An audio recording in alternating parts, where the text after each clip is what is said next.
Stop that. Hello, everybody. My name is History Williams, and you got. I'm sorry, this is not my podcast to leave. Here's the guy right here. Put it right For there. once, that's right. Yeah, For one that's time, for that's those the of ticket. y'all who are familiar with us, myself and History, we're part of Historical Voices from the East Side. We do every Thursday right here on the channel. Movies, all types of pop culture, all types of stuff. Like about a week ago, decided, hey, let's try a little experiment. Let's do a wrestling podcast. And so it's myself. I'm going to be more of the lead on this one. And that's going to allow History to be a little more expressive with his opinions. And we're also bringing in my guy. I've known him since 2009, freshman year at Longer than Crockett that. High School. Probably. Yeah. Oh, longer than that. Oh, seven, Detroit, really. '07, '06 is when we first met. When I think we was in we got English class together for the first time that year. But you're gonna love him. You're gonna hear him. My man Montrell Harris. Go ahead and introduce yourself to the people, Montrell. What's good? What's good, folks? Your boy Trail here. Follow me on Instagram, FNN_Trail. Let's get it, baby. And I gotta, of course, introduce the my other guy, my co-host. Known him for a few years now. Enjoyed doing one podcast with him, so I might as well thought, hey, let's do another one. History Williams. How you doing today, History? Oh well.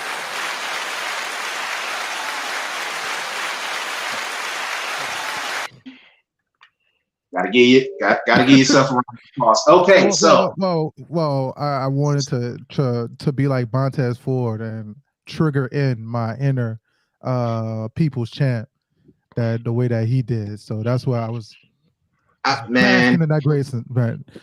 before we even get to like match quality and stuff, he had best outfit of the night. Oh Man, hell yeah. the Hell dude yeah. looked like a superstar, like legit. Like, if you I wanted to thought. see what Montez was gonna look like as a singles competitor, you got that glimpse last night, and it was beautiful. Absolutely. Bianca, she did a thing making that jacket. That might be the coldest rain jacket I've ever seen. But No. we're here to talk about Elimination Chamber 2023, the final pay-per-view premium live event before WrestleMania. So, gentlemen, let's get to the actual show itself, and let's start off with the overall feel. Trail, what you overall think of the show, top to bottom? Top to bottom, I give it like an overall 7 out of 10. There's some high spots, definitely a few. Like the Lesnar and Bobby match, I was not a fan of it. Horrible Oh. outcome, but that's what you get when you get two behemoths that's pretty much work the same style. So it was almost like a clash of styles, and it just, in my opinion, it didn't work. So I believe both of those guys do better when they meshed up with smaller talents, so they can easily showcase their broad strength, physicality, and all. But other than that, pretty much I loved everything. I missed a little bit of the women's chamber match, not on purpose, I promise. Um, Men's chamber match was a banger overall. Main event banger.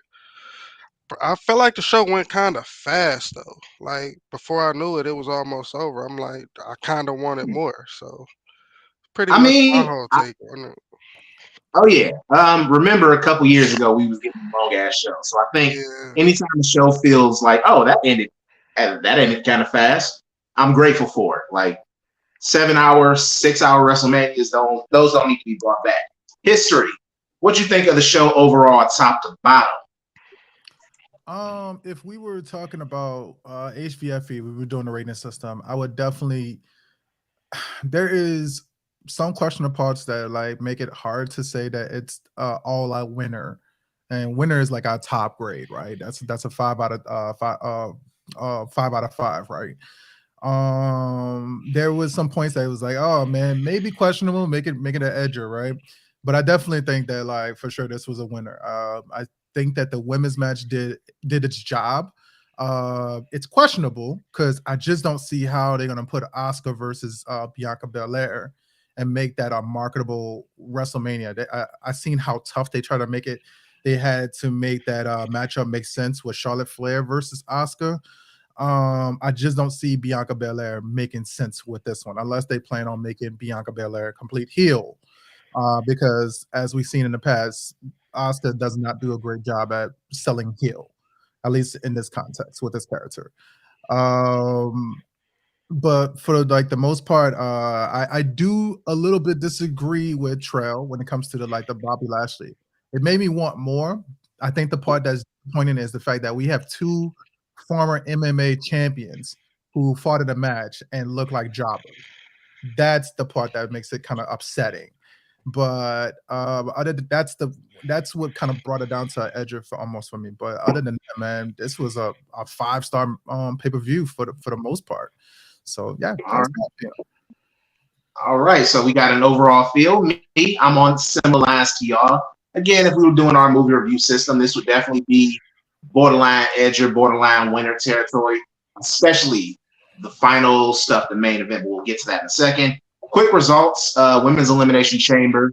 Asuka gets the win over Raquel, Carmella, Nikki Cross, Natalya, and Liv Morgan. She goes to WrestleMania to face Bianca Belair for Raw Women's title. Brock Lesnar versus Bobby Lashley ends in a disqualification. Excuse me. Bobby gets the win via disqualification. After being in the Hurt Lock, Brock Lesnar kicked Bobby Lashley square in the dick. And so with that match, we've got the mixed tag match: Edge and Beth Phoenix versus the Judgment Day. Fia. You know what? Fia Balor and Rhea Ripley. They get the Edge and Beth Phoenix. They get the win with the Shatter Machine, which is the finishing move of the former Revival, current FTR. So we'll get to that in a second. Men's Elimination Chamber. Austin Theory retains over Montez Ford, Bronson Reed, Damian Priest, Johnny Gargano, and Seth Rollins. And in the main event, honest to God, what were y'all expecting? Roman Reigns beats Sami Zayn for the undisputed WWE Universal Championship. Goes on. Now it's set. WrestleMania, Roman versus Cody. Let's start with that first match. Let's start with the Women's Elimination Chamber match. History. What do you think of the Chamber match itself? Because for me, like we were saying before we actually went live, I think the structure of the Chamber, how they laid this one out, was a little iffy. But what do you think of the match itself and some of the spots that you saw? I said here I'm gonna give a big shout out to Nikki Cross. Definitely sold the chaos of it. I just didn't like the fact that we had two scared characters. Like you had Nikki Cross scared to be inside the chamber, but wanted to be inside the chamber. So she wanted to be yeah, she wanted to be in the chamber, but she didn't want to be locked up in that little box, and that wasn't as fun, I guess. But I like the high spots that they had inside of the match. Raquel Rodriguez, I just feel like she needs development, man. She feels like almost like a faster moving Nia Jax at some point in time. She does a good job by putting on some good matches, but I just don't think that they know how to make Nia Jax Nia Jax. I mean, Raquel Rodriguez not be Nia Jax. Carmella did nothing, which obviously she did a good job at being a heel. She did nothing. She did the coward way around it, but that's an Elimination Chamber match. This is not a standard singles match. So it made complete sense that the person won who won. It just does not make sense overall. And I intentionally am not bringing up other people's names because we know that Natalya wasn't going to bring anything because WWE it gave up on the Hart family a long time ago. But yeah, there were some questionable moments where it was like I was almost thinking that because the route it looked like, am I correct, Jamal, when I say that they were making Raquel Rodriguez almost a heel, correct?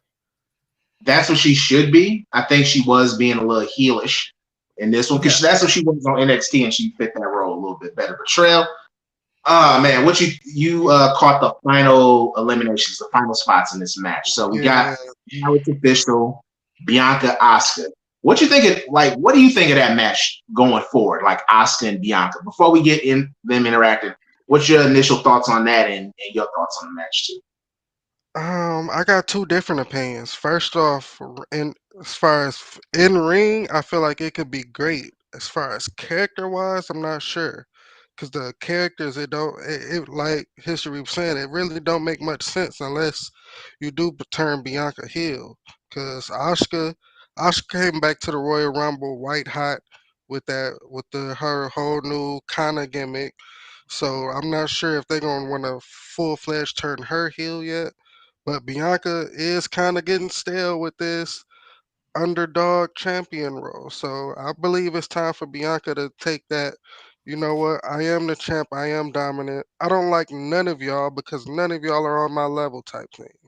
Like she needs some type of edge. Like stop smiling so much and get to just straight dominating everybody. Like I know she Bruh. could. That's a problem that WWE I think does with their baby faces. And that was a staple under Vince. It's well, we kind of don't know how to get you over. Smile all the time. You saw that with Apollo Cruz. You're seeing that with Raquel Rodriguez, and it's just like nobody that fucking happy all the time. Like, are y'all that happy all the damn time, win or Yeah, lose? that was another thing, man. I agree. Like when you watch them get into the match, I get how pivotal that those type of matches are for the women's division. But like they all had like a smile on their face, like this is like so exciting. Whereas they didn't really sell the fact of like I there was a point in time while Carmella was no, let me get that correct. Carmella was the only one that did sell that she was a heel and that she didn't smile. Everybody else was kind of like glistening, smiling. Even Oscar, like you could not stop the sheer glee in it. And I could tell that they loved their job at that moment. I just can tell that they didn't love their character at that moment. That makes sense. 100%. So that was the hardest part is the fact that you didn't sell it. You broke kayfabe throughout the whole beginning of your actual match. So I just thought, man, these are all a bunch of girlfriends just fighting each other just for the fuck of it, just to make a couple of bucks. That's what that felt like. And so yeah, man, I think that Raquel Rodriguez, she was smiling the whole time. And that's why I say it confused me because I thought she was supposed to be heel. I didn't think that she was supposed to be a face. And she sold more of being a face that match than actually being a heel. Well, yeah, she's supposed to be a face, but she hasn't had like a heel turn yet. But Trail, what they gonna do with your girl Liv? Because Liv Morgan, like, remember after Extreme Rules, she was supposed to be crazy and extreme and all that shit. Correct. Well, you can smile, but goddamn, all the fucking time and cheese and all of that. It gets work. JT, we got JT the voice, our third co-host. He's in the chat. How you doing, JT? Hope Sunday going for you. But yeah, what they gonna do with your girl Liv? No idea. 'Cause it's interesting because pretty much everything is wrapped up now. So it's like, what are we gonna do with the extra people at Mania? You got people like Liv, you got people like on damn, I'm totally blowing it here, but you got all these different women that deserve a spot on the card, but it's like, what are we gonna do with them? We're gonna throw them in a 6-woman match, uh, uh, Andre the Memorial, or what is the Mae Young Memorial now? Yeah. Battle Royal. So Or generic woman. I can't. I don't even know if they actually named that anything. But you bring up an interesting point. Like, there's so many people now that we know kind of things are firmed up. Likely, we've got Cody Roman main event. We got Usos versus KO and Sammy. We got Rhea Charlotte. We got Bianca Asuka. There's a lot of people who have been putting in work the last years. Like, oh, what they gonna do with y'all? Like Sheamus and Drew McIntyre. What they gonna do with them? Like, what are they gonna do with like Liv's a good one? Like, there's two names that don't have anything currently set that I'd be concerned about. Bailey and Becky Lynch. Like, they gotta find something for those two to do. So it's crazy. But yeah, Trail, sorry, I did not mean to cut you off, bro. oh no, you good, man. But yeah, just like I said, even with Bailey and Becky Lynch, that whole program to me is getting kind of stale because it's like you kind of repeating the same thing week after week. It's like you added Lita to the story, but that was supposed to happen the night that the Raw anniversary, and that got cut. So her popping out of nowhere, it kind of took the feel out of it, as opposed if it was on the anniversary show. So I don't know, man. I believe it's just time for It's time for a lot of these women to switch characters, bring something fresh, because at the rate they're going to get stagnant in that I'm here and I'm never going to elevate myself. Yeah. No, History. Well, your final thoughts on the women's elimination chamber? Um, I think that like it's again kind of Liv Morgan. I've always felt like she was overhyped. I get that they wanted this believe in Liv Morgan thing, but she never really put anything into it. The only thing that was really good about Liv Morgan at one point in time was the Ruby Riot stuff, or the Riot Squad stuff. And I can see Ruby Riot being a champion. I can see Liv Morgan passing off as a women's tag team champion.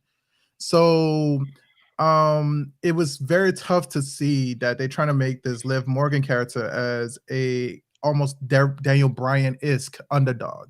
And she was never that character. I just don't I think that that's the plaguing part about women's wrestling is the fact that you have women in wrestling that don't really wrestle good. And that's a problem because of the fact that you can go over to AEW, which don't do well with their women's division, but still have amazing women's wrestling. So it becomes tiresome and it becomes a little bit of a draining experience when you watch that, especially when you kind of see the same suspects. Like we didn't see Lita last year. It hasn't been that long we went without Lita, but we still haven't seen a person like we haven't really seen a Tori Wilson come back. We haven't seen like Kelly Kelly. Kelly Kelly did amazing as a female wrestler now, older compared to what she was when she was younger. You know, we haven't seen if we want to do those legendary cards again. I think that we need to do some more like recruiting and we need to do some more efficient like storytelling with these women. Cause honestly, at this point in time, it at one point in time when Women's Evolution happened, the pay-per-view itself, it made me excited. I was like, man, I really hope that they keep continuing doing something like this. But after that, it just seems like it depreciated that roster since then. So my final thoughts is that Elimination Chamber picked the right person to actually go to the WrestleMania out of the the 6 people that we had. But I just don't feel like it was ultimately the correct choice in the very end when it comes to selling a big WrestleMania match, unless they plan on turning Bianca Belair heel. They don't have good wrestlers right now in WWE. Trail, any final thoughts? I could pretty much ditto everything he was saying, unless they plan on turning Bianca. While I do still believe the in-ring match itself probably could be phenomenal, because Bianca and Asuka are 2 of the best workers they do have. Character-wise, I believe the build-up to it is going to be lackluster. Fair point. Just last note, since you mentioned not Tamina, your girl Natalia. Any of y'all want to take a guess on when Natalia made her main roster WWE debut? What year? 2004. History? What about you? I was actually about to say the same number. I was going to say 2004 or 2003. I'm going to go with 2003 since he picked 4. Just a little off. She came on main roster. She got signed with WWE in 07 and came on the main roster in 2008. But yeah, her and Tamina still hanging around. Yo girl, History. That's your girl. Tamina. I like Tamina, man. I think I like Tamina too. She's so underrated, bro. And I feel like she got the shit into the stick, man. Beyond the fact of like the stuff that happened with her dad, beyond the injuries that kept happening after that, man. It's just been like she has been getting like the real railroaded. You mean to tell me that at this point in time, we're coming off of Kofi Kingston being champion, Big E Langston being a champion, King of the Ring Xavier Woods, Bobby Lashley being a world champion, Drew Don't say what McIntyre, you're about to say. all of them being champion. And you mean to tell me that like we can't write a good storyline for Tamina being a champion? No, especially as a heel. Tamina's story I guess I'll be on the line. Like I'll be on the island. She sucks. Tamina, I think she's not that good in the ring. I think she's not. Forgot about Tamina Snuka that was teaching the Jey Uso boys to do that same frog splash that they do it right now. I'm sorry, that big splash that they do it right now. Like I think that you're forgetting about Tamina. Tamina was so good, Okay. dog. Imagine Tamina, the bloodline right now, is a dominant woman in the bloodline, wrecking at the women's division. Tell me Yeah, that wouldn't work. that's what I'm saying. You doing it right Tell me now that with fucking. wouldn't work. You doing it right now I with would have Rhea rather Ripley. had Naomi in the bloodline, to be honest with you. But Nah, that man, that don't defeats work. it. That defeats it. It's Naomi. That Her. Oh, her. Anyway, let's move forward Oh no, into the comments. actually, you raised up a question. I had this question, but I was gonna let you take a lead on it.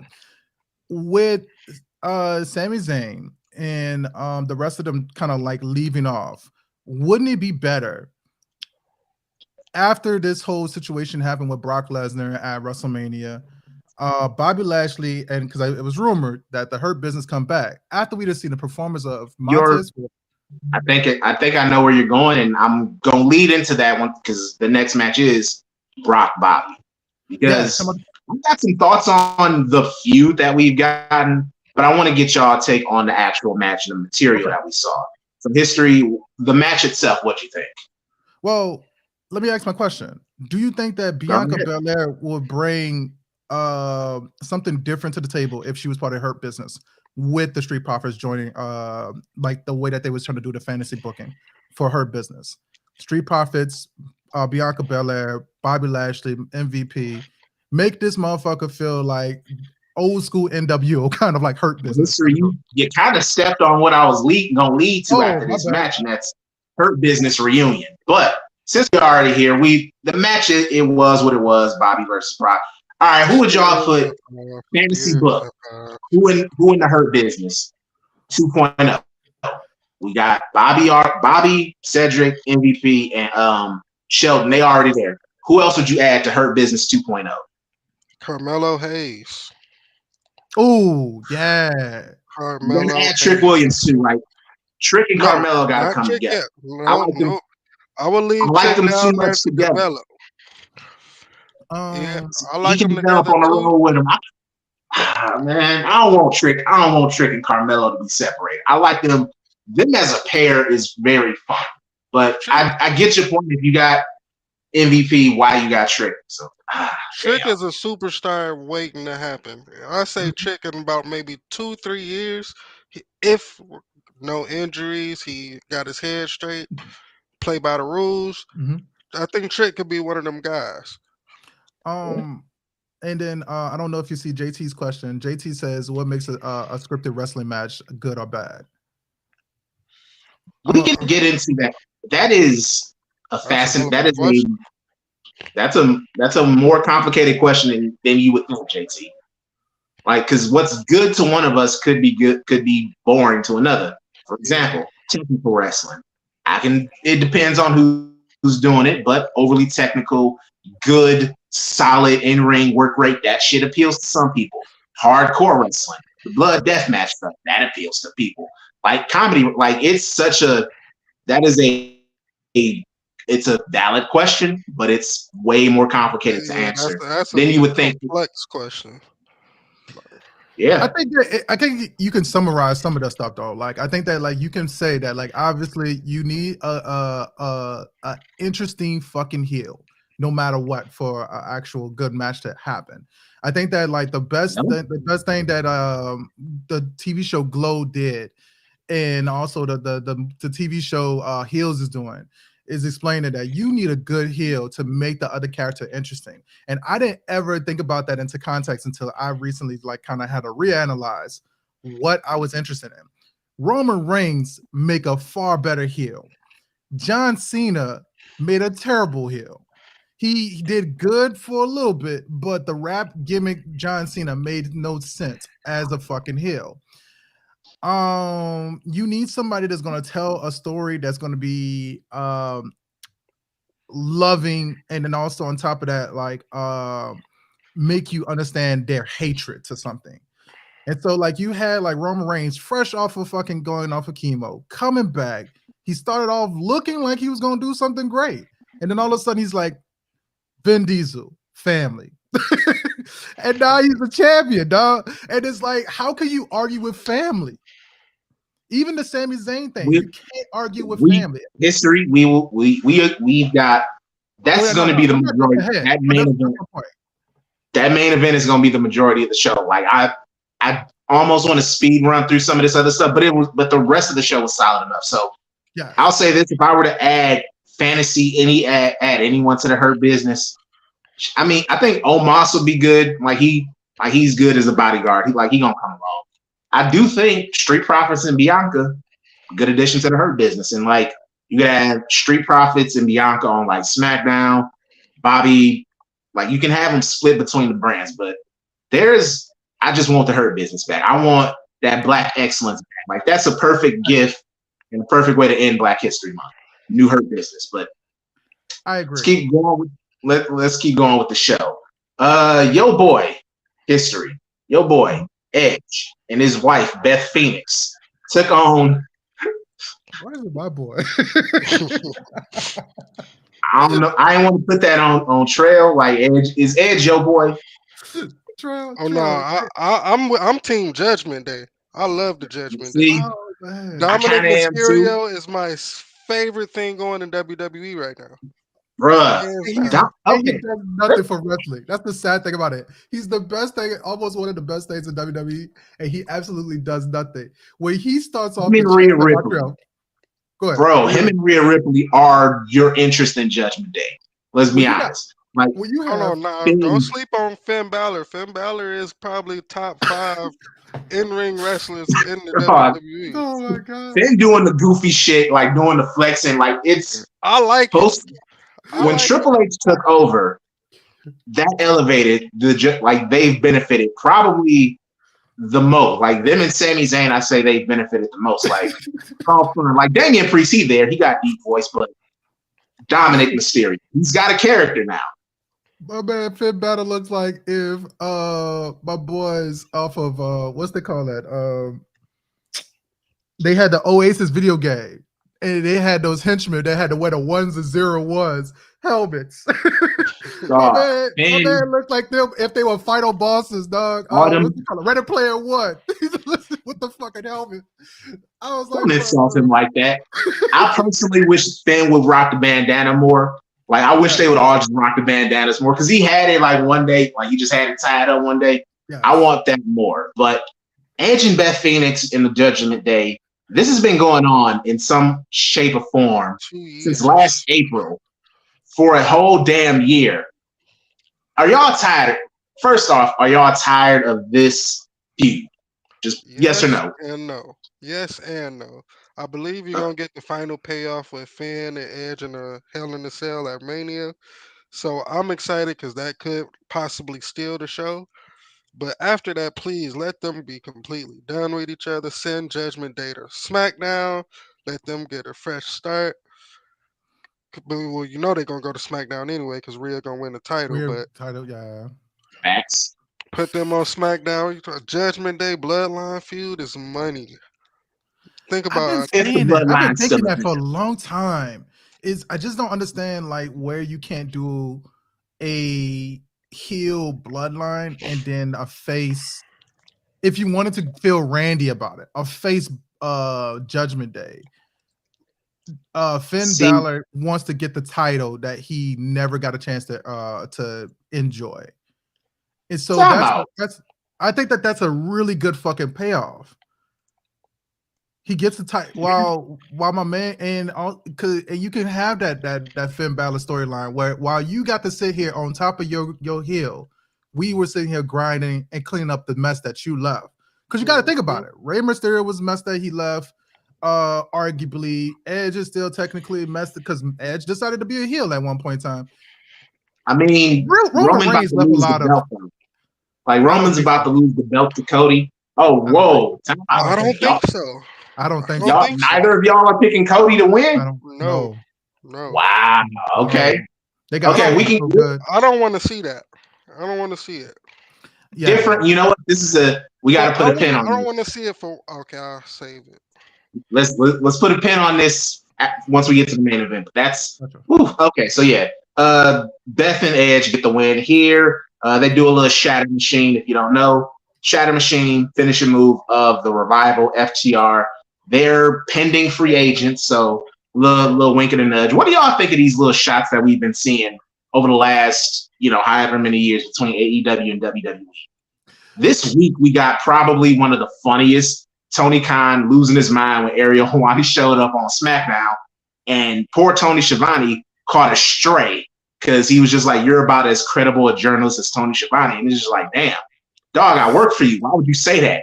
And so, what do y'all think of these little petty shots that both companies take at each other? It was good for the business. Yes. It's great for the business. Expand on that. Expand on that, Trail. Like back when WWD was the only thing, it was like, okay, it wasn't boring, but it was like we only got this one avenue where we can enjoy wrestling unless you into IWPG or the Indies.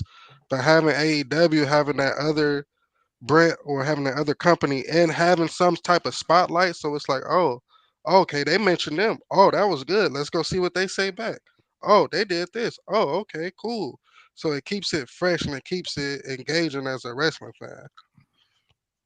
History, what about you? What's your take on it?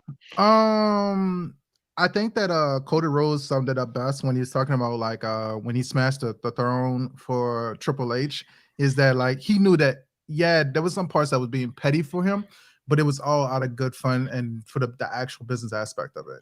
So I do think that it did bring the conversation to the world that like, yo, man, like Cody Rhodes took a shot at Triple H, who is now the creative director for WWE. It felt like something. It felt like it was personal.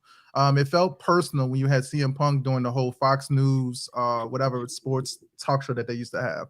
And then he goes, that backstage talk. Yeah, you know what I'm talking about. Then he went to AEW and talked about how he was home within like a week of that same episode when he was done with it, right? So it feels petty, but it feels good, and it makes me ask the question, and I think other people ask the question, is that when are we going to have this crossover? Survivor Series AEW versus WWE. When are we going to have? I know it's not going to happen, but it does make you ask that question. The same question that we asked about DC and Marvel. You got a better shot of seeing DC and Marvel together than you got WWE. Crazy. I don't think it's out of a possibility. I think it could happen. Because we just seen what Shinsuke did. So Shinsuke Nakamura did. So I think that it's there. I think it's a little bit different. I see WWE working with any company that's not AEW. Like New Japan, sure. Impact. I mean, why not? Throw Impact a little bone. Like, do them what Scar did with the hyenas and Lion King. Just hold your little zebra leg and you're all right, y'all need this. Don't eat off us for a little bit. But AEW, I don't really see that happening. One, I'll tell you this though. It's a little with the sale of WWE, it make money. Impending, it could very well be a possibility. Yeah, I thank you, Trell. I appreciate bravo. Man, give that man a round of applause. Hey, why you ain't doing the sound effect? You gotta. That's a real thing, though, bro. It's out there. Yeah, you gotta think about it. Vince McMahon is not touching this anymore. My man is Triple H or what? Paul Levesque, however you want to say his name now. He is more so in the driver's seat now. It makes more sense that like Nick Khan and all the rest of them are willing to make that extra buck and then partner with these other people. You see that shit works for AEW because they partner with obviously they bought Ring of Honor, but they not only because of the fact that they did the Ring of Honor shit, but they also get access to people from TNA. You see that WWE try to do it with NXT UK, but now you go because of the fact that you got that UK branding out there. Now you got closer access to New Japan Pro Wrestling. You got access to so many more development companies. They just signed, I think, Booker T's wrestling school as well. So it's we're working relationship. Yeah, that one makes all the sense in the world because Booker, he's there. But yeah, it's just like I said. I see him with other companies, AEW. That would have been like WCW and WWF doing the show. Would have been cool. I don't think the parties are going to be involved. So before we move on from the mixed tag match, besides me, do y'all think this would have been better if it was just straight up 1-on-1 Beth versus Rhea? Because that was the most interesting part of this match, in my opinion. No, I don't think Beth could hang with Rhea. I think Beth Yeah, too. I don't think she's in a good enough shape to put on a singles match for 15 to 20 minutes. yeah, and I agree with that. I think that and also you gotta sell that Rhea looks strong. You can't Mhm. have her look weak versus a person who's technically under her caliber at this point in time. Beth Phoenix You know, in 2010, 2000, Prime 2011, Beth Beth, Phoenix. I would have loved to see that. Hell yeah. Yeah. Beth 2010, now, 2011. I nah. don't want to see Michael Jordan versus Allen Iverson again. You know what I mean? I don't want to honestly, see that. for me, Beth is more interesting now as like her and Edge. The thing that I do like is that they're old. They're just old bastards fighting these young people. I like that element. And so if she were like a regular competitor and around more, I think it would be like that would be a good program. In fact, I think Beth might be in the studio in the PC because I think we're gonna see once Rhea beats Charlotte, Beth is gonna be one of her opponents this year. But Agreed. let's keep going forward. And in fact, I'm gonna give another prediction. We're gonna get an Evolution 2 this year as well. So we've now come to the men's elimination chamber for the US Championship. Honestly, this might be the best chamber that I've seen in at least 10 years. This was really good. Like everybody got a chance to shine. Everybody got like storyline progression. The mid carders got to shine. This was really good. So we're gonna start off with you, Trail. Moment of the match. Your favorite moment of this here Elimination Chamber. What'd you think of the match overall? Match overall was excellent. Montez looked like a star. Legitimately, everybody looked like they could have been elevated to the main card after that match. Bronson Reed, probably one of my top favorites right now. He got this whole. I just love the way he throw his weight around. Like he's 350 pounds, and you're gonna feel all 350 pounds of him. Mhm. Montez with that spot off the cage was phenomenal. I was expecting from the heavens off the pod, but I believe that probably would have jumped through the top of the pod itself had he done that. So good thing he didn't. But I kind of didn't like the Logan Paul interference. And I expected it because of the words back and forth, because of what Seth been saying the last few weeks. So it made sense. Yeah. Kind of took a little bit out of the end of the match for me. I would have liked to see Austin kind of win clean to give him a little bit more credibility. But other than that, I enjoyed the entire match. Everybody shined. I fucking hated Damian Priest and them extensions. Um, Bruh, other than that, it, my it man was got it was extensions like Jimmy Butler, dog. For real, the Jimmy Butler like, come extensions and Damian on, Priest. man. Oh my Like, god. come on, Damien. Like that wasn't a Dog. good look. But It other was I than miss that, I unnecessary. loved punishment. it. I miss punishment Martinez so bad. I did think Dog, that so bad when I was watching that. I was like, I miss punishment Martinez. I'm with everything you just said, Bronson Reed. I actually picked him to win, but then I had to think about it like, oh, if we get in John Cena versus Austin Theory, why not add a U.S. title involved as well? But history, what did you think of the match overall? What was your favorite spot? I would have rather. I know that y'all talking about Bronson Reed. I would have rather see a person like um. I know you're gonna fucking probably be. I know that it's gonna defeat the purpose of storyline, but I would have rather see a Logan Paul be in that match than Bronson Reed. I just didn't think that the fucking interference made sense. The interference didn't work for me. You just might as well have Yeah, just had him in a match. So it felt cheesy. It felt like a cop out. And so you could have just did it where, all right, cool.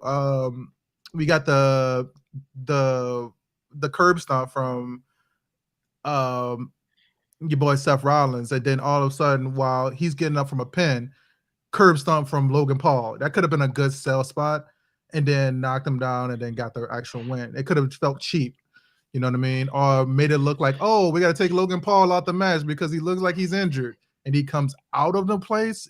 it just would have made more sense because I felt like it deteriorated the value of Bronson Reed. I felt like everybody else had to come up in some form or fashion. Montez Ford definitely was the true Hall of Famer of that match, but the buddy cop, I hate you, I love you relationship that Seth Rollins and Johnny Gargano had throughout the whole match felt good. I died laughing when they were sitting on top of the chamber, and then all of a sudden they was like talking like kumbaya, and then all of a sudden my man Seth Rollins smacked my man on the chest out of nowhere and just started fighting. I was like, bro, they fighting like siblings right now, dog. I mean, they both are Triple H's sons, to be quite honest. They are. But I would have rather that. If you're gonna do something like Bronson, even I know that like they're trying to push this tag team kind of aspect of it with Braun Strowman and Ricochet. But you've had tag teams be in Elimination Chamber matches. And I would have probably expected Braun Strowman in that, or you would have had Ricochet in that. Your only aerial person technically inside of that match was Montez Ford for the most part, whereas everybody else is technical. Like that's about it. I can see your points on that. I do think every Elimination Chamber has to have a big dude in it. Like that's tradition. Kane was in the first one. Kevin Nash was in the second one. Like it's been tradition. So you need that big one. The only thing I would have improved with Bronson Reed, him doing a tsunami off the pod. Like that may have killed. I was expecting that probably would have killed somebody. That probably would have killed somebody. But so I was like, all right, I kind of understand why. But the only person I see that probably could have took that was Priest. And what I would have did was I would have had Priest on top of like maybe a Johnny Gargano, have him do the tsunami, eliminate both of them. Yeah, that's what I say. I would have rather something like that. It just didn't feel fun unless Montez Ford was doing something. Like top to bottom, I thought the match was good. Yeah. Of the people in it, Priest was kind of disposable. Like I think not Logan. Like if you were talking about putting Logan Paul in, you could have took Priest out and put Logan Paul in. See, that's what I disagree with. I think that Damian Priest brought something in it. I think the only thing that you could live without with Damian Priest is just like Trail said, the fucking extensions. Like, you mean, also on top of that, think about it like this in context, dog. We got like Montez Ford's wife is living off of these hair extensions at our head. Why has Damian Priest not beat these people with these hair extensions at this point in time? this shit is going to stealing other people's gimmicks, brother. Like can't steal that gimmick, brother. That's hers. Shiva from Mortal Kombat, bruh, for real, right? Queen Sindel. But it threw me off a little bit. I'm like, what is he? I'm like, okay, all right, go right at. Do you, Damian? Do you? But I'll say this: if Logan, the interference spot, I get where y'all coming from. I think, do y'all remember the 2010 Elimination Chamber when Shawn Michaels snuck in through? That's what I would have preferred, because that would have been it would have been a callback to Shawn doing that with Undertaker back in the day. I thought it would have been cooler, like Logan Paul sneaking in doing that. But I overall still enjoyed the match. I thought it was good. It sets up a lot of stuff for WrestleMania. I do want to give a credit to that beautiful buckshot clothesline, though. It was beautiful. Yeah, like, Logan can do some stuff in that ring, but that interference just wasn't necessary. Am I the only one who thinks he does it better than Adam Page? No. Yeah, I'll give it to you. I'll give you that. It's like I don't want to seem like a hater. Like honestly, I don't want to seem like I'm hating on Logan Paul, but like he does some scummy shit in real life. But goddamn, motherfucker can wrestle.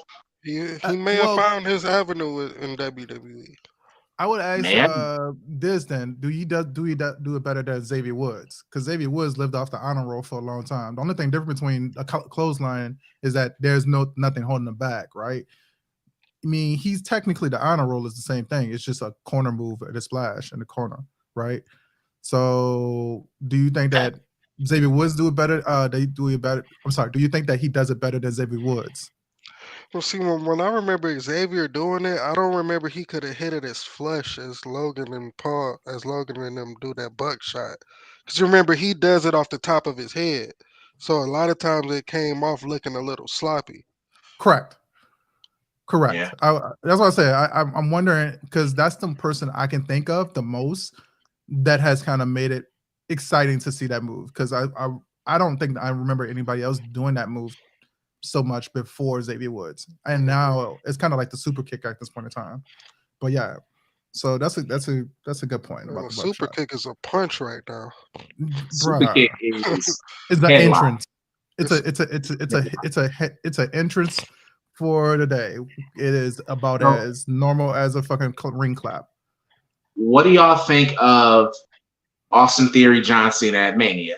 Like it's been No. being teased since the John Cena 20th celebration last year. We've gotten some stuff. Like apparently they filmed some stuff around the 2K23, like that launch. What do you think of Theory versus Cena? Because it does thematically, it kind of makes sense. Like Cena, like Austin Theory has talked about Cena being an inspiration for him to be a wrestler, which like goddamn, I feel like that makes me feel old as hell. Cause like, dog, I remember John Cena in them generic creative character shorts slapping Kurt Angle on that SmackDown. So the match itself that we're gonna get, Cena Theory. What do y'all think? You go first, Charles. I like it for Austin Theory. I just don't. He's just boring to me. I'm sorry. Austin Theory is boring to me. It's just nothing that excites me about him. He has the look of a super like if he needs a mouthpiece. There it is. I figured it out. Austin Theory needs a mouthpiece. He he can deliver a good promo. Like the promo after he lost the Money in the Bank cash in, probably his best promo he ever did in his career. But since then, it's just been I'm the now, I'm the now, I'm the now. We don't care anymore. Say something else. Do something else. I don't know. I just, Man, take a big bow, bro. Take a big bow. Oh my God. Thank you. I appreciate that shit. No, I think that you agree with that perspective history. yeah, man. I feel like he's terrible. I feel like it doesn't. And also on top of that, John Cena. If this is gonna be John Cena's last match, I don't want him to be. It's not. Yeah, I'm gonna say I don't want him to go out with the context of I'm passing the torch to this person, but not really pass the torch to this person. You know, if that's the case, you mean Roman Reigns should have had the torch be passed to him when he lost when he beat Undertaker. That should have been the case a long time ago. Bray Wyatt did not beat Undertaker, so we should not have this fucking context of this match, right? Oh shit! I forgot about something. Bray Wyatt challenging the winner of Brock Lesnar, Bobby Lashley. That's another reason I didn't like the end of that match because it made no sense. Like, okay, bro, we're gonna have Bray but you get my point. Winner, who, yeah. You getting to my point. Thank you. You're getting to my fucking point. Is the fact that like you make all these other people irrelevant at this point in time. Who's the future between Bobby Lashley and Brock Lesnar? Who's the future of the WWE? Neither. They're both almost 50. My point. So why would you put him against a Bray Wyatt? Honestly, like history. I know he's your boy. I know. But I'm tired of Bray Wyatt. I'm tired of all the Bray Wyatt shit. Me too. But that's my point. Is the fact that like, what is the point of it? Because you're going to have a historic dialogue with basically a brick wall. Bobby Lashley barely can talk for himself. That's why we put him with MVP. Thank you. Now, how are you going to tell that? Brock Lesnar definitely. I miss Paul Heyman now. After a while, I done got cowboy, farmer, Canadian, fucking Brock Lesnar. That's cool for the Roman Reigns feud, but we need to move on, boo boo. And so, like, they didn't. The same thing kind of going into like the John Cena and Austin Theory thing is we have this mouthpiece, which is John Cena, right? Going against Theory, who keeps saying, I'm the future. A lot of this is sounding like Drew McIntyre when he was supposed to be the chosen one in like the early 2000s. And it doesn't fit. It doesn't fucking work. They're going to 3MB that boy really quickly. They're going to do it really quickly after this year. That's just my perception. It's a miracle that the failed cash-in should have killed his career. Like, honestly. So the fact that he's right where he's at now, that's a credit to him. But he's got work to do. Like it's crazy. So much. I'm like Brock Lesnar, Bobby Lashley. No one wants to see that. Nobody want to see that shit.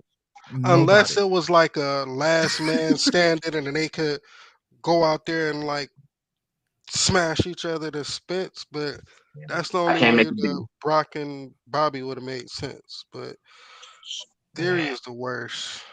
Yeah, I would have even liked to appreciate the fact of like if you would have had a Johnny Gargano versus fucking John Cena.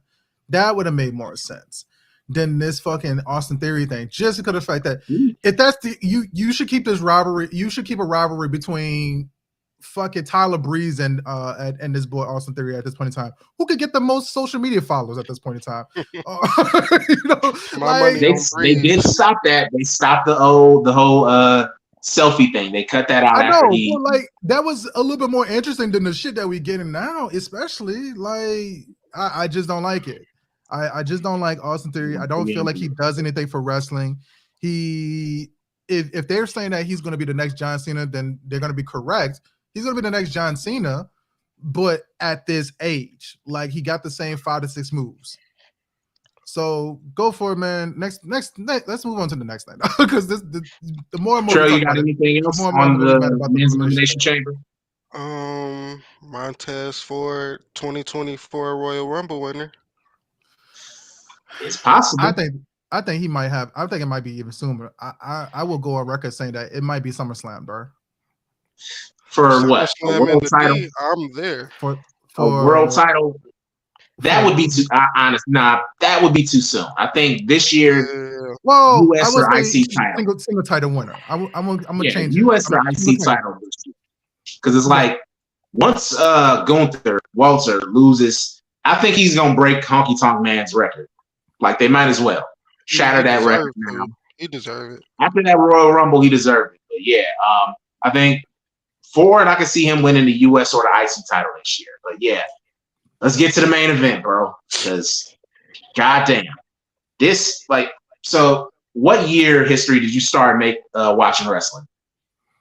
Man, that was like I was born in 88. My dad started me watching wrestling like 91, 92 because I remember watching Sting when he was going against Big Boss Man and shit like that. That was like my first match I remember. Trail, what about you? I started watching. I was born in 91. My dad, same story, had me watching wrestling about 95, 96. Yeah, it was. So, I'm a little bit later. Austin Bret Hart was the first match I remember seeing. Ooh, that's a good one to build off of. Yeah, go ahead, man. I'm kind of embarrassed to say what the first, but my sisters kind of got me started into wrestling in the late 90s. Of course, N64, WCW versus NWO Revenge. That was the gateway into like liking wrestling. Although we were a WWF household, the first match, like 1999, I think I would say that's when I officially became a fan. First match that I remember watching was on Shotgun Saturday Night. It was Kane versus Meat, aka Sean Stasiak. I don't know why I remember that one. I'm surprised I kept going after that, but in that time frame, I don't think I've ever seen a storyline be what the bloodline has been like from 2020 to now. I think it might be. It's to me the best modern story, like post Attitude Era, long-term story. For me, it's number one. Not just WWE, any company you can think of. All time, that's debatable. Like that can be a debate. Mega Powers, Hogan, Andre, like there's been some good ones. But what do y'all think overall, the bloodline itself, before we get into this match in this moment? Trail, I saw you had the ones up. What you think of the bloodline overall? Best thing in wrestling since the NWO, in my opinion. Damn. That's a good. I mean, that's not incorrect. Because the NWO, the dope got stepped on, the liquor got watered down with the NWO. Once David Flair and Disco Inferno are in your crew can't be salvaged. Your crew can't be salvaged. Like your crew can't be salvaged at that point. I think y'all forgetting about like when they did the storyline where WWE was versus like everybody else. Remember when they used to have the invasion? Yeah, It- That 'cause was one of such a fucking strong 2001 run. was probably one of my favorite years of wrestling. Like I About go to back say, on a yeah, Peacock and that was watch really that year. tough. It was a good I think year. It was a good year. The 'Cause I think invasion wasn't. There was some weak stuff in it. They turned DDP into a. He was stalking Undertaker's wife, and they had him he lose to done that Undertaker's though. wife. the He done Bro, that. invasion Even when the you story turn was like, perfect. The yeah, I'm the about to say, characters could have been but better, that there but was was some dope shit WCW in though. there. That was The WCW Rock. though. WCW No, invested that in was that WWF. shit. When he became the stalker and stalking Undertaker's wife, But no, but that meaning was the WWF. That's context how he is debuted. WCW. That was WCW. WCW had a fucking dude that dressed up as Sub-Zero. I'm just throwing it out there. No, that Yeah, was WW. It happened in the WWF, I and know. it's the stupidest way to know. debut. I get what you're saying, history, Y'all, but That's what I'm y'all know saying. how can't just y'all I'm just forget saying. how over It, DDP I feel like was that was the in one time that 1998 and 1999. And this man, they turned him. And plus, Google Undertaker's wife Sarah, then Google Kimberly Page. You tell me, is there any reason why DDP is just like, nah, I'm gonna leave that to follow her? Like, just Google them on your own time. But it's not that. Invasion, It's the concept of that. Like the storyline was more true to what WCW and ECW was providing to people. You had a bunch of dudes, like beyond the fact of like we had Stone Cold Steve Austin clashing two bears, right? We really didn't have like a bunch of real true assholes outside of like what Val Venus and Godfather for the The Rock fucking was kind of an asshole. who? The Rock was an asshole. Look up the Al Snow Rock Rock promo. was an You can be asshole. like, It's just that the public loved the Rock's asshole. I'm about yeah. to say, yeah. Whereas like WCW, you had people who were so fucking strange. The context of them, it just didn't make sense for. It didn't make sense to not have that be a thing. I get that DDP's character was not that at WCW, but it wasn't too far of a stretch from what he technically was at WCW. You A know, wrestler. I That's get what all he you're saying. was. That's no, all he man. was, though, bro. Oh, Man, man. there was so much. There was a lot. Like a lot went wrong. But we can, unlike a lot of other wrestling shows and podcasts, we are not going to harp on the invasion. If you've ever been on wrestling YouTube, the invasion and the Montreal Screwjob are like one A and one in B for topics that they talk about. So let's. All right, look up LWO if y'all don't believe me. Look up LWO if y'all don't believe me. WCW was also wild Hey, shit. I they think we did can. a lot of the stuff WCW did back then would not fly today. Oh, WCW was doing Everybody was on some other pounded stuff. ass shit. Look up. Like what? BWO for that matter. No, Yeah. That was ECW. Blue World Order was ECW. You can't put that one on them. It's a good parody. WWE. No. WWE as well because we had not only Al Snow, Blue Meanie. We had That was the Job Squad. No, not the Job Mexicals. Squad. No, The Job Squad was Blue Meanie, Al Snow. For some reason, Too Cold Scorpio, who's one of the best wrestlers of the '90s, yeah, and Bob Holly. I'm forgetting another person. Was it Steve Richards? Steven Richards? Stevie Richards was not. Stevie Richards was Blue World Order, not Job Squad. Okay, yeah, that's what I'm saying. Steven Richards was in it. They had a Right to Censor. Oh, not Right to Censor, but even later then, on, Right to Censor. But that was after the fucking like the invasion. No, Right to Censor was before the invasion. Yeah, Right to Censor was before. 17. Wrestling. They was on WrestleMania 17. Damn, man, there's so much fucking content, bro. Oh. We've got a lot. 2001 is a long year, but anyway, Bloodline with Sami Zayn. It began in April of last year, his association, and then it really picked up post Triple H. We got like 5 or 6 all-time segments, moments. We got Phil and Uzi. We got the ending of War Games. We got this match itself. We've got like 10, 15 years from now, this is one of them we all gonna remember where we were watching this stuff as a fan, because it's just like, this is them on like firing on all their cylinders. But Sami Zayn getting this shot in his hometown, like, yeah, the reaction that he got, like, when's the last time, besides Clash at the Castle, which it wasn't exactly Drew's hometown. I think this might have been the best hometown reaction that we've ever gotten since CM Punk at Money in the Bank 2011. I would rival RVD in One Night Stand with that. I'm about to say, 06. yeah. It was a good one, but it wasn't like he wasn't from New York. Like that was the thing. But Like that that's was what a I think. ECW crowd that literally meant if Cena won, they was gonna riot, and I believed every minute of it. Yeah. It's I do there have been some definitely. good ones. Like I can't think of a like they stood in the ring for about 5 4 minutes and 22 or seconds. 5 minutes just standing there. Roman, if you remember where Roman was 6 years ago, like heading into WrestleMania, like it's amazing how his progression as a character has occurred over these years. But man, let's get into it. Dog, I'm so sorry. I apologize. I have to really talk about this, dog. The blue guy, which is Scott Hall's parody, that was Blue Meanie. Stevie Cool, which is Steven Richard, Kevin Nash parody. Hollywood Nova, which is Hollywood Hogan's parody. The Inchword Rob Smith, that was Thomas Harris. He's supposed to be Dennis Rodman. Like the fucking people, and they had a Blue World Order Japan. No, I don't know if y'all know. ECW. That was ECW back in the day. Oh my god, that's what I was just looking up on top of listening to it. But I'm sorry, man. WCW. Trey, we're gonna kick it off with you, bro. What do you think of this match, and what do you think of the environment that we was in? Man, Montreal was hot all night. Literally every match they was on fire. I love those crowds because it makes it more engaging to watch as a fan, especially if you're not there. But the match top to bottom was excellent.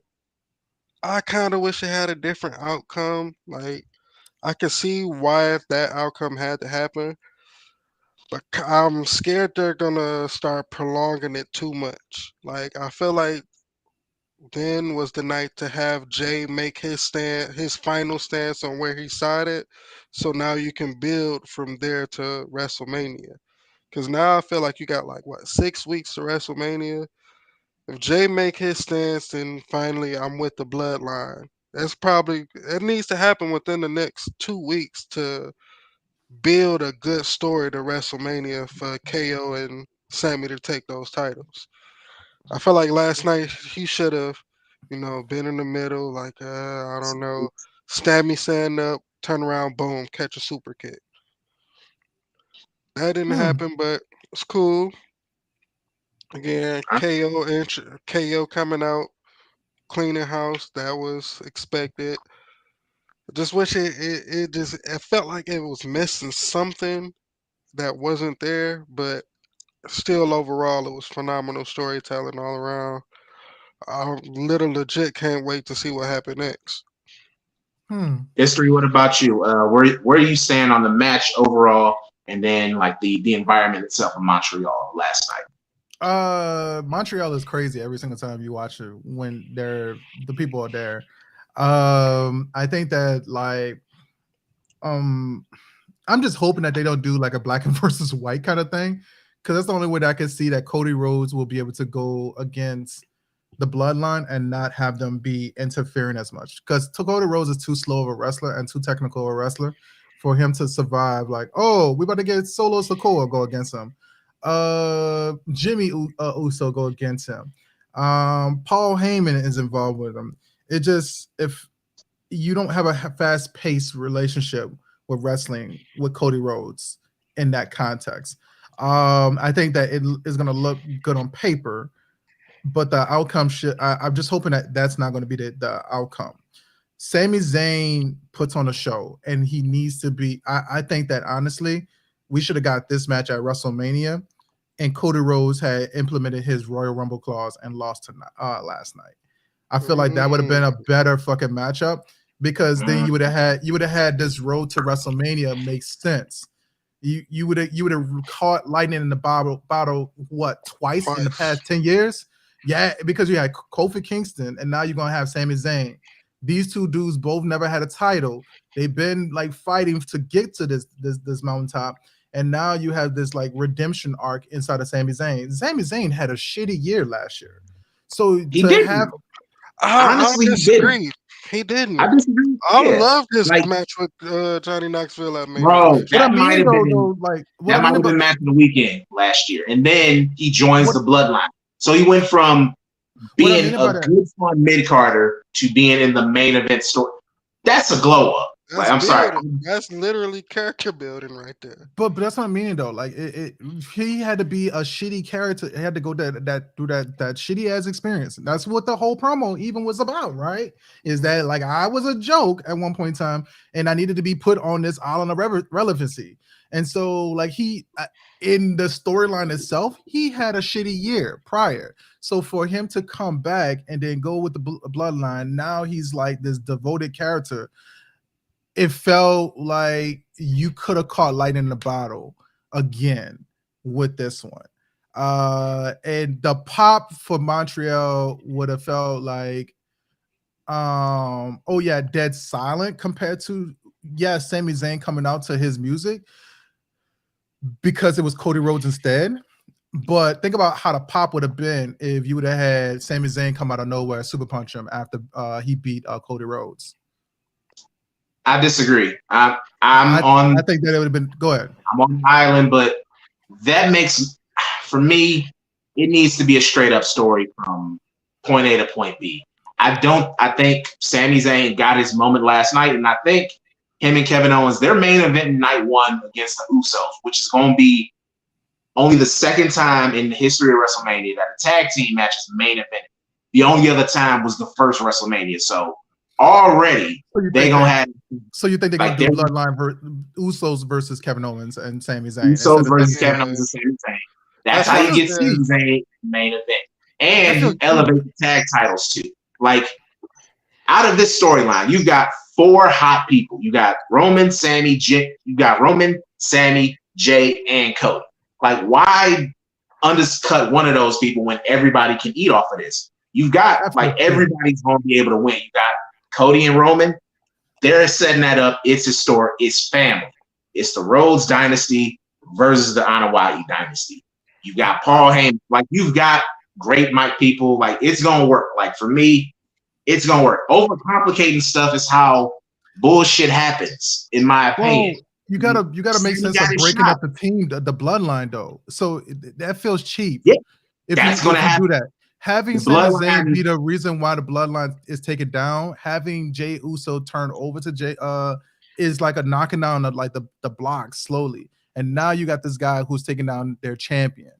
It just feels cheap. It feels cheap to have Kevin Owens versus Sami Zayn. I mean, Kevin Owens and Sami Zayn versus the bloodline. And that be a thing. That feels cheap. I get also, what you're talking about, like eating off of it. Think about this. Kevin Owens has been feuding with the bloodline basically the last 2 years. Like, he was feuding with Roman 2021. Feuding with Roman this year. That's Royal Rumble. Like, he's been Roman Reigns' most consistent opponent during his time as Universal Champion. So he's got some skin in this too. You've got, again, a lot of people can eat off of this as opposed to, all right, let's have the Usos versus Imperium. Would be a good match, but the Usos, Jimmy and Jay, they deserve that. Jay especially. They deserve a main event. Like, for the work they put in this year, they definitely deserve that main event. Deserve that. Like, so cool. Cody Rhodes earned the Royal Rumble thing. Why don't people? Why are we trying to take this away from Cody? What did Cody do to y'all? Because Cody showed up for about 4 months, got injured, and got put to the sideline. Cody Rhodes, the journey from 6 years ago to now. That's the story. You've got Cody Rhodes, a guy who had to leave to discover himself, going up against the manufactured, handpicked dude of the WWE. You got him who had 3 match of the year candidates last year. Won a match with a torn titty. He's done all this stuff, and y'all trying to take this man's shine away. Why am I the only one amongst us who don't want shine away? What I'm saying is that we also taking away somebody else's shit away, though. Go ahead. I don't want to see Roman lose to a weak ass Crossroads 4 times. Like, the Crossroads is the weakest finisher out there. It's not believable whatsoever. But that's what I'm saying, Trell. I'm agreeing with you. What you're saying is that, like, I don't feel like we have Cody Rhodes, the strong character, like we think we do. We don't. He's not as strong as what you think. Like we're trying to put this in there. That's why I think that like He's we're not not going strong. to have. You Go built ahead. Roman to be this complete unstoppable monster. Mm-hmm. Cody Rhodes is not that knight in shining armor, in my opinion. Yeah, yeah. Who is And- though? Like Sammy's not. Like I'm sorry, Sami Zayn ain't that Sammy, dude. Well, There's how big nobody he pop else would have been? they got. Sammy There's got nobody else. his, Sammy got his Achilles heel though. His family. Sammy broke up the bloodline. Sammy put a chink in his armor. Sammy should be the one to take the title, even if it's Nah. for a month. Even if it's for a You month. can't do not before Mania. Oh, that's You what know, I'm we both saying. started You watching gotta in the do late it. '90s. You Not gotta do before it. It feels WrestleMania. cheap. Whoever If- beats Roman got to beat him clean, and they got to have a run. And It Sammy can't can be. do it. Sammy Sammy. can do it. I'm not on Sammy team can- Sammy. Huluva kick I versus love the drop Sammy. line. Sammy ain't that dude. The Huluva kick versus the Superman I punch. believe He's the all right, but Huluva he's not kick rich. more than the Crossroads. Bro, I don't- I'm believe he telling you, wouldn't be. it feels cheap. Of all the things Roman's been through, F5, Spear, Claymore, Stunner, he's gonna lose to a Crossroads. He was gonna lose to a Haluva kick. Like he was gonna lose to Huluva kick kick, to No. the yeah, face. a hell of a kick. Hell It's yeah, not he gonna can happen. do that shit. A blue Sami Hell of a Zayn ain't kick. main event material. I'm sorry. I could be the Sami commentary Zayn right now, ain't bro. main That was event one guy. hell of a kick. He's not that guy. Right. Sami Zayn is not that guy. I'm telling you, Man. he's that guy. And the reason why I'm thinking that I think that you're mistaken the fact of it is the fact that if we're talking about taking down Roman Reigns, we're not taking down Roman Reigns. Roman Reigns is the bloodline. So that like Solo Sikoa is not as strong if he doesn't have his cousin Sikoa. being a fucking yeah, you know what I'm talking about. Like as strong as he has. Everybody is feeding off of fucking Roman Reigns. Roman Reigns, dog, this man blew out his voice talking shit to another man's wife the whole time. The whole match. The whole Hilarious. match. Cody got That's a why- wife. Cody got a Randy wife gonna too. get it. Well, that's what I'm Randy saying, Rose, He got a wife and a brother. he gonna Like get they it. got. But you think They've that got you these think that elements, Dusty bro. Rose is gonna come back and be like, oh yeah, Dustin. I'm gonna fight. Dustin, what I said, he Dustin under Rose. contract anyway. He ain't gonna be there. Well, he Yeah. might be there Dustin about to leave AEW. You think Goldust is gonna come back and like put some hands on Solo? You Yeah, seen- exactly. Have you seen Dustin in AEW, my brother? Like, have you seen think he him gonna put working hands on AEW? Dustin Solo? can go. Yes, I Dustin do. at his He age, can. he can go. But It's you not think Dustin that still got that. doesn't make He got sense. that old man strength now. We just talked Dustin about it can- earlier with Beth Phoenix and then also not Rhea believable. Ripley. It's He not been- believable. He been working though. Like that's the It's not difference. gonna be believable. I don't Dustin think been it's working gonna be more believable. often than Bedpass. It's But not gonna in work. WWE's realm, because AEW doesn't exist, kinda, he hasn't been working. So they're But gonna here's the bring thing, him though. in like it's the last AEW time a little more to reckless. AEW was a lot more reckless, so he got to be a little more reckless now. It Like, would nah, be more man. believable. It would be more believable if you had Cody Rhodes and Kevin Owens take the title from fucking the Uso brothers. And the No, Uso it brothers. wouldn't. What Wait, sense do it Listen make? to me. Listen to me. Cody Rhodes and Kevin Owens, two people never It been would be partners, more- never been friends. None of that It would shit. make more sense does sense that make? because they have a common enemy. They have billions of So people. does Sammy and Millions of KO. matches where they had people who did not make sense. They did not make sense that they're tag teams. You need to tell me It don't make Ricochet sense and that Cody and Braun KO Strowman are a make sense tag team. now? Ricochet and None. Braun Strowman does not make sense, but we still Yeah. have them.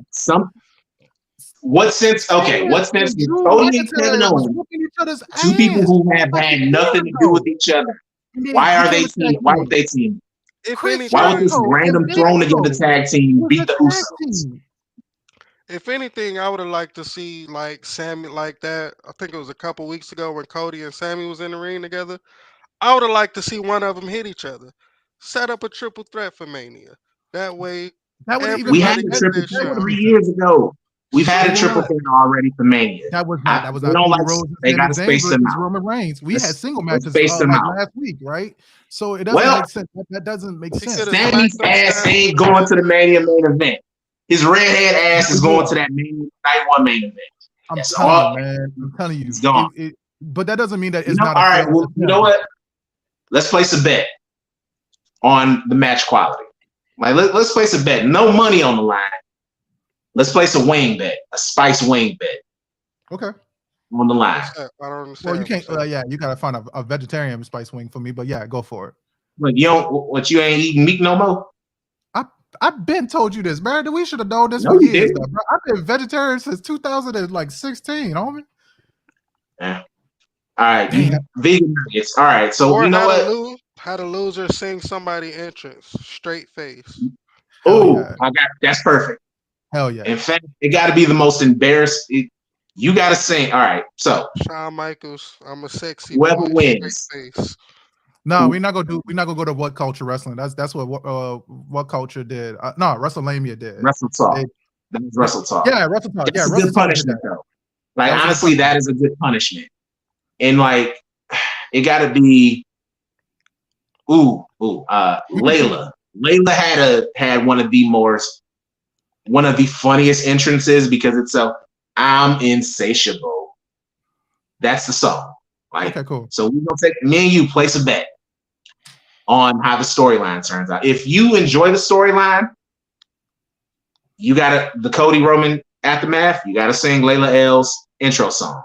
If it turns out trash, pick the song for me. Pick any song for me, and I will sing it straight face, live on camera. I'm gonna tell you right now, I don't like the idea of Cody Rhodes being in it. I would think that Cody Rhodes got a cop out, bro. He feels like he's getting the Rocky Clubber Lane kind of push right now, bro, where he's been dealing with these little slide matches. His pec was great for his career.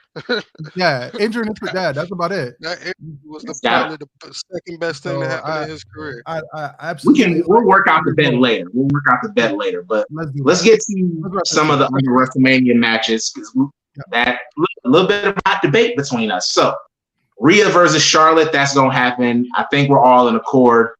Yes. It's got to be Rhea, right? It can't be Charlotte beating her again. Correct. All right. Triple threat for the IC title I see happening. Sheamus, Gunther, and McIntyre. That would be ouch. That's all you can say. Ouch. Like that seems like it's gonna hurt everybody. A lot of the white only other option for Gunther is Brock, but I don't know what they're gonna do with Brock, Bobby, and Bray Wyatt. So that's all that I can see. That I dig that triple threat. And yeah, that's it for like confirmed stuff. So we'll probably get some more matches. Seth, Logan Paul, that's gonna be confirmed probably. Finn and Edge, that's gonna be confirmed probably. Seth. I Hey, hate that for Seth. Hey, He's a get that check. Mysterio, a wrestle match between Dominic Mysterio and Rey Mysterio, sponsored by Cheerios. And, the Cheerios prison match. We get to a couple other news beats before we wrap this up for today. There was another wrestling show on yesterday. It was New Japan's Battle in the Valleys. Results are available online, but there were two notable events. First, Mercedes Moné, the former Sasha Banks, beat Kairi Sane, known in the WWE, for the IWGP Women's Championship. She won that. And also, Jay White, the former head of the Bullet Club, officially ended his relationship with New Japan, lost a loser leaves town match to Eddie Kingston, and he is now a free agent. So those are the two biggest results and things that most people are going to notice. First, what y'all think of Mercedes Moné, Sasha Banks, not only leaving WWE, but the move she's trying to make outside of that world in wrestling? Trail? Good for her. I'll say good for her. Who cares? I'm going to say good for her. May God have mercy on the promotion that she goes to. Who cares? I feel like Sasha Banks is a bigger star in her head than she is in reality. Like she had it at one point, but it's like, baby, if you're not consistently in the public eye, it's a what have you done for me? Wrestling is what have you done for me lately? And lately you've just been talking a lot. We don't care. We want to see you perform. And not an IWA, whatever New Japan is. We want to see you here with the best of the best. And good for her, though. I wish her nothing but success, but I believe she needs to be back in WWE if she want to be that star that she wants to be. Yeah. Damn, it's hard to disagree. History, what about you? What's your thoughts on the two results? Mercedes winning Oh, that as far title, as and Jay White confirmed the WWE after WrestleMania. Night after WrestleMania, Switchblade. I think he's gonna go to NXT first though, but I do believe he's coming to WWE. I would prefer if he stayed in New Japan. To be quite honest with you, I think looking at him and the work, the little that I've seen in New Japan, he's got heavy connection with that audience, and I think he fits better there. I think maybe he want to, like, I make a little bit more money. That's can't knock that, but yeah, history. What about you? Your thoughts on Uh, Mercedes and then on Jay White? I feel like Mercedes, Sasha Banks. I think that she feels like Chris Brown at Rihanna's halftime show. Like we're gonna see remnants of her in every single thing because we've seen AJ Lee that finisher with Oscar with AJ Lee kind of like finisher as well. I think you're gonna see remnants of her in WWE, but I feel like her history has definitely tainted the way that we perceive her. So even though like we think like, oh, good for her, she's over there at fucking New Japan, right? We're like, congrats, good job, Monet. Stay your ass over there from stay away from my other people. It's gonna be the same reaction that Nia Jax got when she came to the Royal Rumble. If she ever came back to WWE, it's like, oh, You're back. you're Yay. back, yay. I think you're gonna get a bigger pop from Naomi, who was like a Ooh, person Genuine who, loved person. yeah, and that received like a stray bullet when it came to like the Sasha Banks shit and WWE. She received the yeah, stray bullet. she had to back her girl up because Yeah, But she I'm which is stood curious. on not she wrong. stood on loyalty a little bit too much though. Cause it's Yeah, like, okay, I mean, but she may be in a position where she may not necessarily want to be a WWE or even want to wrestle anymore. So true. What she put on She'll body have some massage. connection because as long as her and Jay Mary, they don't have that connection. But y'all are absolutely right. It is interesting. Like the main reason why Sasha left is because she wanted Becky Lynch, Charlotte money, and I feel like I if don't. she would have played, she didn't want to play ball, which of course it's your right to want to play ball or not. But I believe in some instances you gotta give and take. Yeah, I feel like she felt like she was given too much and wasn't taking enough. So as Yeah, far as I believe she would have eventually got that Becky Lynch Charlotte Flair money if she played ball just a little bit more. just a little But bit. It is some shit in my eye. God damn. But I yeah, don't know what's the straw that break the camel back though. So yeah, man, it's you brought up WWE sale, and I think that's gonna. There's three things this year in wrestling that I'm gonna be that's fascinating.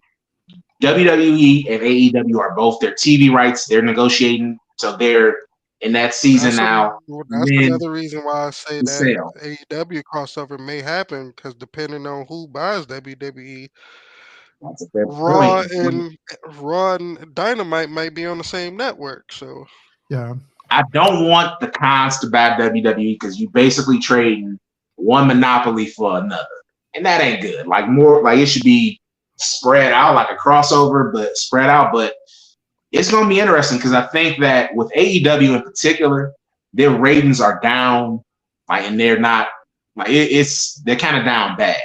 And I would not be shocked if CM Punk went back to AEW. Like I think yeah, that like they're gonna need people who can bring ratings. And so Sasha Banks, like love her or hate her, she does have an audience, does have a lot of fans, and she would be a good addition to the company. So it's gonna be interesting what happens over the next year. But before we wrap up, and since I'm on the topic, MJF, how do y'all feel about MJF? Y'all really think he's that dude, or do you think he's getting a little too much hype? Main event Miz is doing a great job. Damn. God damn. My Not nigga. a main event miss. That That's was hilarious. Trail. What about you? Um, You agree with I'm me? indifferent.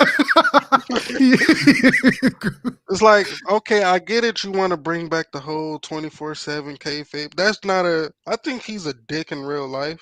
I don't know him. I don't can't. But I think he used that. Oh, I'm a heel, so I can say whatever I want, just to feel like he can do or say whatever. I don't know. I don't really care. You agree with me? Different. I Main guess I event, do Biz. agree. Yeah, you're doing a great job. Yeah, I think it's not doing like AEW hasn't done him any favors because he's in danger of being overexposed. That's the danger. And I don't know. Like there's a lot that we can get into, but I've enjoyed doing this first edition with us, reviewing Elimination Chamber, kind of getting to know each other, and yeah, just talking about a couple of other big news topics. So Raw's tomorrow. It looks like Edge accepted Austin Theory's open challenge for the U.S. title.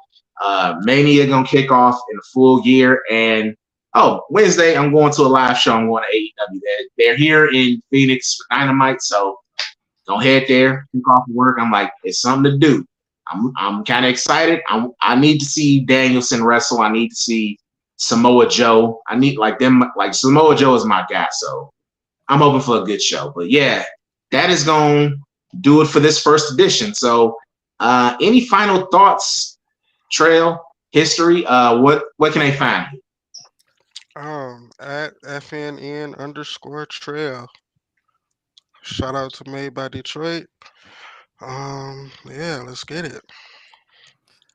History, what about you? Where can we find you on the You can check out the HVFE podcast every Thursday at 10:15, I'm sorry, to 12 o'clock. Also, if you miss out on the shows on Thursday nights and you still want to be able to enjoy us, please make sure that you go check us out on Spotify, which is the Historical Voices from the East Side podcast on Spotify or wherever you get your podcast pleasures from, your audio acoustical pleasures from. Make sure that when you do listen to the podcast, please rate. If you rate us, man, y'all definitely help out the podcast a lot, man, significantly more. And then when you write a comment on there, get a chance for us to read your actual comment on the podcast. This week this month we've been doing Black History Month. So last week we just did the barbershop. This week we're gonna do the wood.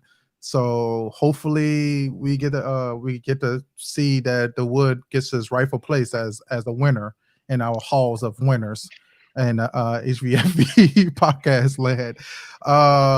But with that, man, y'all stay dope, stay amazing, man. Usually, I've got a new thing of how we can end. So usually on the Historical Voices from the East Side podcast, we have the voice of reason. That's our boy JT. He comes in, gives a very good quote, and just some words to live by. I figure, what's the opposite of that? What is the opposite of voice of reason? And I figure, why not? Let's try this. Random Scott Steiner quote of the week. God damn. Oh no. 44%. You got a 50-50. Random Scott Steiner quote of the week.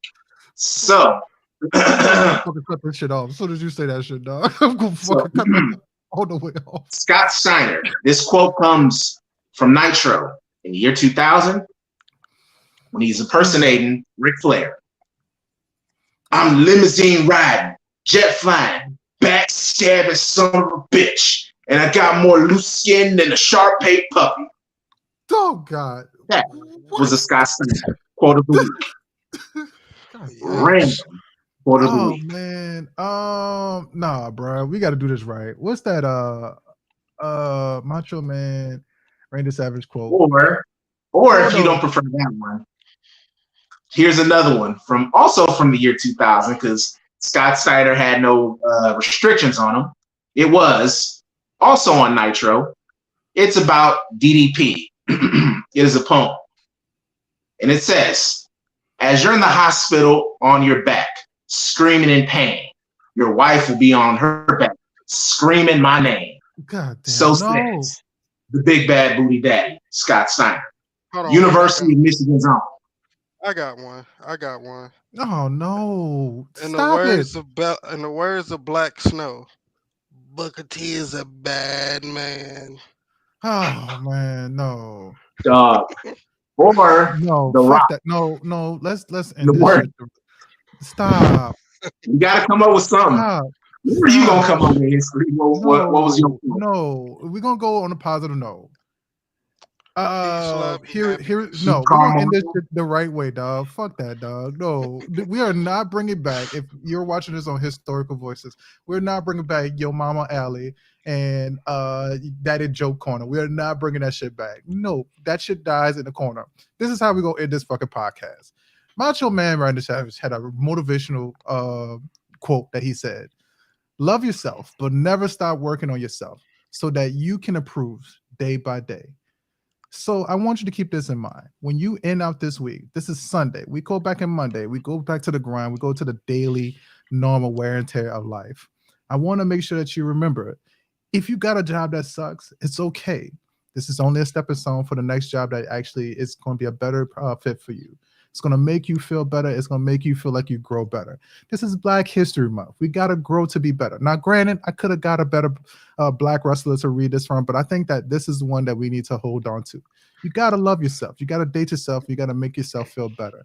Just because of the fact that everybody doesn't accept and love the style that you spit doesn't mean that the style that you spit is no different than they spit something that you don't like. Just accept yourself. That's the thing that makes you that one word, which is unique. So love yourself, but never stop working on yourself so that you can improve day by day. Let's end that shit like that, man. Come on, bro. We could be talking about later.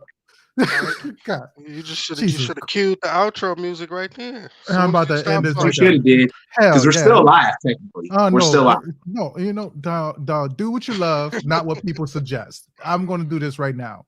I love the way that we ended this. We're not going to take this suggestion of Scott Skyder. Y'all have a good day. Stay dope, stay amazing. Peace. Hey, sign